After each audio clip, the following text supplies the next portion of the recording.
me souviens, je vous ai connu, je m'en rappelle. D'abord toi, la chevelure blonde. Je t'ai vu en bleu, le ciel était éclaté de blanc nacré. Je ne voyais que toi, mon cœur a tranché pour toi dans cette obscurité nacrée.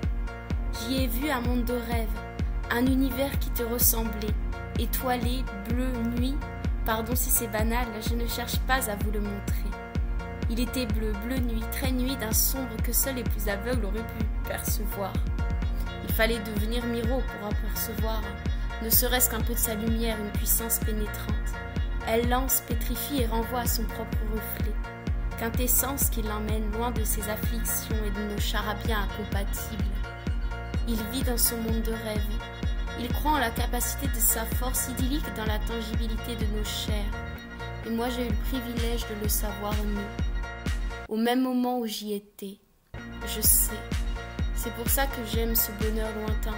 Sans doute, j'aimais un fantôme avant de le rencontrer dans sa chair. Qui sait, pourrais-je le sauver, qu'importe. Il était fragile, se protégeant de la lumière du soleil qui l'allumait tant. La moindre intention se manifestait dans la connerie élégante de son extrême gentillesse. Il en était aveugle. C'est bien triste d'être si seul et moi, tel est mon sort, je ne côtoie que des aveugles. J'ai la chance d'avoir l'œil de faucon, la force d'un aigle qui voit tout. Moi qui entrevois dans l'obscurité mais reste aveugle, je ne suis que dépositaire de mon propre message, mais je ne le vois qu'au travers mon interprétation délirante des couleurs.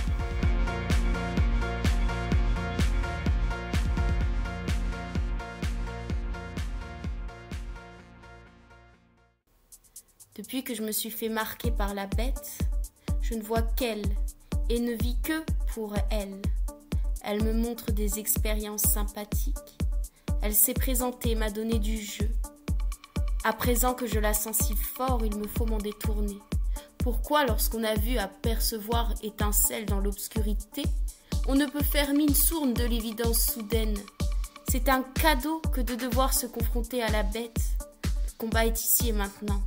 Éclaté, il vaut mieux être pour ne pas voir ce qui le brille et l'anime. Il faut lui dire que je me souviens avoir vécu son rêve, et c'est, j'espère, naïvement pour ça qu'il m'aime. Je sens un lien surnaturel qui nous lie, un lien profond, une connaissance abyssale. Je sens l'immense creux d'un trop-plein en moi, un trop-plein de noir. À présent qu'il se sait tangible, qu'en a-t-il à foutre de ces anciennes rencontres géméliques? Je vois Jeanne s'approcher de moi.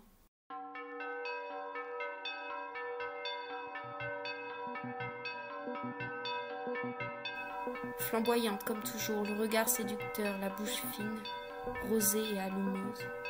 Les yeux doux d'un bleu ciel étoilé, du même blanc qui nacre son visage si pâle et pourtant si ferme, tout comme les poignets fins qui l'enjolivent. Elle reste de marbre, les hanches larges où s'arrêtent ses cheveux d'un blé sec. Le cœur palpitant, elle se rapproche. J'entrevois ses lèvres, prêtes à me dévorer pour un sou de regard. Je baisse la tête, malheureuse ne peut la voir, ni sa beauté ne peut m'écerveler. Axe, j'ai peur que tu me quittes, même si je ne te donnerai rien, car le souvenir de notre histoire figure encore dans mes paysages fantasmagoriques. Je n'ai soif de rien, tel est mon malheur. Je suis mal en point quand j'ai bonne mine. Ne plus subir la fatigue physique me met face à la fatigue psychique. Ralentissez le rythme, s'il vous plaît.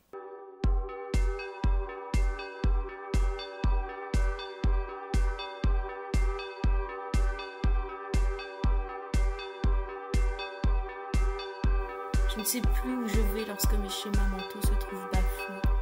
Je me rappelle nos histoires aux enfers d'un paradis d'enfance. Une chambre personnelle, intime et sacrée, je le sais.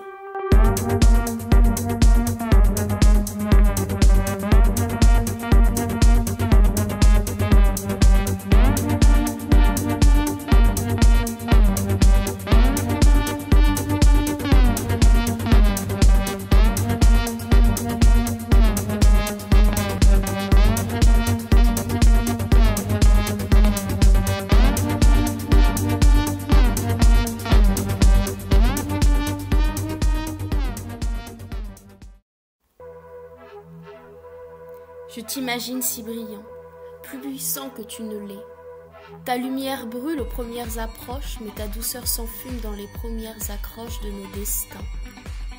Foi et perfide, nous préférons grouiller en bas, là où nous sommes protégés du reste d'un monde, sous des plaquettes perfides que tu porteras de ta propre charpente. Tu m'apprendras la grâce et l'élégance, spécifiquement en me détournant de tout artifice. Pour toi, je reste belle et souriant froidement. Tu me rappelleras que ton cœur restera gelé. Tout comme ton antre restera sombre à la mêlée. Accroche-toi car, quand je n'aurai plus pris terre, ton acte marquera à ma force la puissance qu'insuffle ta maigreur à voir ce qui sort de l'ombre. Tu ne sors pas car on pourrait te perdre. Tu t'imagines savoir, mais tu n'illusionnes que tes proches qui ne se bernent pas à tes premiers savoirs d'enfance qui ne resteront plus jamais les beaux. Grandis aux côtés d'une peluche, elle exprimera ton incompétence à savoir et ta compétence à connaître les méfaits des cœurs perfides, impactés et empoignés de ta misère, sec, sombre et propulsif.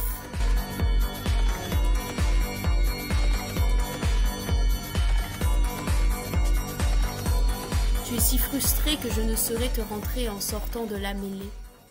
Tu es si haineux que tes côtes marquent à l'aiguille délicate la carcasse écorchée de sa chair sanguinaire qui n'attend que la douleur pour expandre la douceur au plus grand des mécréants qui te regardent avec son souffle de verre.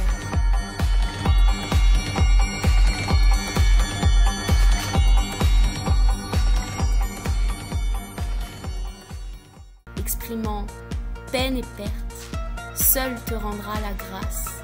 Ta puissance étincelante lumière qui m'atteignit le corps par un coup de massue strident, vif, acéré, et toujours sanglante. Noirceur est l'homme, bonheur est la flamme qui sommeille entre eux, deux êtres chers qui s'apparentent à une influence galerie. Prends garde à qui je ne pourrai pas être, elles t'emmèneront loin là-bas, plus bas que terre où tu es déjà. L'amour dégoûte au mot l'importance de dire je t'aime.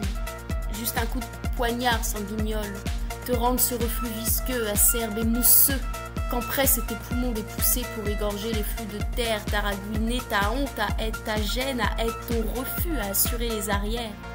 Par la puissante flamme qu'allume ton héritage, tu apprendras et comprendras que la chair ne s'obstient pas de n'importe quelle seconde main. Tu seras aimé et aidé. Ton reflux a dégoûté ses fronts sous forme de flaques visqueuses et aliénantes. Bois de trop, tu y compteras mieux. Je te vois encore dans un lamentable état, courir au désespoir par une marche déjà fracassée. Marche et tu tombes, avance et tu domines, grandis et tu fléchis, apprends que tu saignes. Ne m'oublie pas, oublie ça, pourquoi?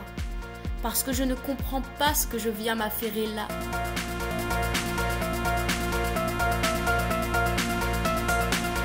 Peut-être ne le sais-tu pas, mais je viens m'affairer en toi, pour t'en vendre et t'en donner davantage. Méfiance, travail et guide de survie. Attends ta terre, ne m'enfonce plus. Égorge-moi, encore plus profond, j'ai besoin encore de tout ça, de tes malices, supplices, saletés ou beauté cachée. Ne t'éprends pas, reste loin de moi. Ta peur ne me demande que de manifester ta présence effrayante parfois. Qu'as-tu pour moi? Délaisse-moi au fond de ça, je ne respire plus rien d'autre que ta bouche qui saigne encore davantage. Elle saigne, malgré les méfaits de nos disjonctions conjointes, dans une folie hors de tout, et conçue, pensée, pondérée dans la chair, établie en mémoire. Autant nos êtres ont-ils partagé, aimé, conçu à deux? Je ne le crois pas. Un rejet immédiat. J'en rejette sans comprendre cette double absence qui me tient inaccessible à toi, tout comme je le suis pour toi. Ta bave ne m'émeut pourtant pas, comme elle ne me regorge davantage que peu. Je casse, je fracasse, tu tombes, tu oublies, tu lâches. Moi je perds, je crains, j'essouffle, j'écourte et j'écorce ces petites branches qui déjà fructuées ont donné père à leurs arrières que tu as régalées. Comme toujours, sans jamais goûter au plaisir de la chair hors de l'eau. Tu n'y vois plus combien ta peine te rend suspicieux. Tu doutes la moindre indication, mais je me refuse toujours à croire que tu aies omis de penser, aussi sale et muette soit-elle. elles seront à s'ouvrir mon chemin d'éponge à sécheresse, vide à régaler debout. Donne-moi ta chair, je ferai une charpente que tu donneras terre à l'éternel enfer auquel tu me conduis, pour ne pas avoir assuré mes arrières, qui me mettent en piste vers d'autres contrées inconnues emplies de vices et de chagrins doublement douloureux, et exténuant les visages secrets qui n'ont jamais pu pénétrer ton cœur. Reste là, enfermé, ne te cache pas. On pourrait y voir sourire un nouvel être qui n'attend que de se voir faire charogne ses dernières économies de comptoir, qui n'aurait jamais mieux fait d'être là au moment où tu subis le poids d'une peine s'encombrer de misère qui tombe bien souvent sur ta laine, qui ne fait que s'assombrir au risque de voir l'étincelle lumineuse briller, encore purifiant les calices, au miroir, aux morts, qu'a-t-on fait des exploits d'accès.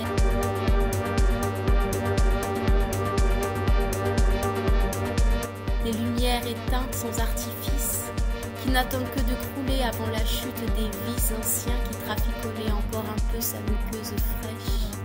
Oh là, à bord, les chantiers sont toujours là et lui seul ici-bas ne désire encore qu'une seule chose, jouir. Assume l'intelligence de tes méfaits et borne-toi à ta raison d'être qui n'est plus là, mais bien là-bas. Pas trop loin, mais bien trop bas pour toi.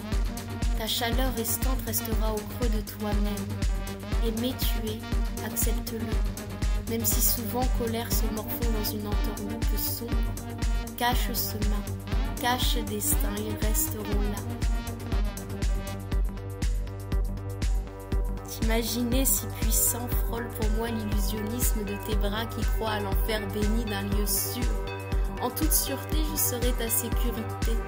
En toute vérité, tu seras mon souffle. Un cri de douleur qui s'essouffle. Sans nous, les chaudières se rallumeront et sans souffle.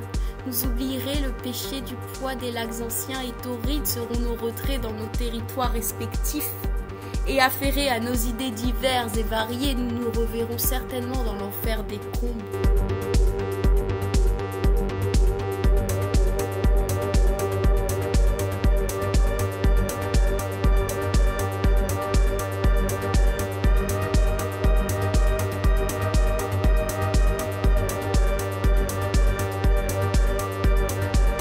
Qui ont pu être consolidés par ta puissance et ta grâce qui ne te quittent plus désormais, ces artifices.